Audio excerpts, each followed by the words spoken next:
Hi friends, today మన recipe వచ్చేసి bread omelette. చిన్న నుంచి పెద్ద వరకు కూడా బ్రెడ్ ఆమ్లెట్ అంటే ఇష్టపడని వాళ్ళంటూ ఎవరు ఉండరు. అది ఎలా చేయాలో ఒకసారి చూసేద్దామా. ముందుగా ఒక గిన్నె తీసుకోవాలి.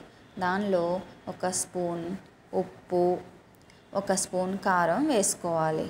తర్వాత ఒక స్పూన్ పంచదార వేసుకోండి. పంచదార వేసుకోవటం వల్ల బ్రెడ్ అనేది కొంచెము డిఫరెంట్ స్వీట్నెస్ అనేది వస్తుంది. దానివల్ల పిల్లలు ఇష్టంగా తింటారు.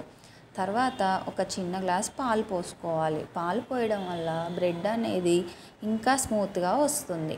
పాలు పోసిన మిశ్రమాన్ని మొత్తము ఒకసారి కలిసేలాగా తిప్పుకోవాలి.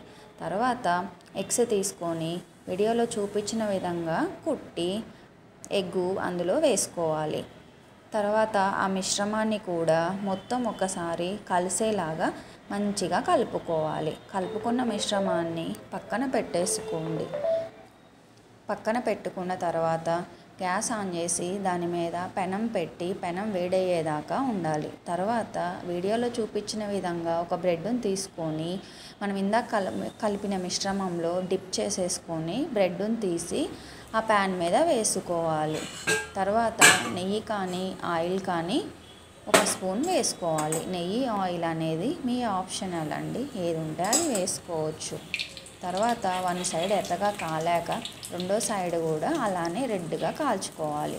అట్లా 2 సైడ్స్ రెడ్గా కాలాలి. రెడ్గా కాలేంత వరకు కూడా ఉంచుకుంటే సూపర్ టేస్ట్ అనేది వస్తుంది.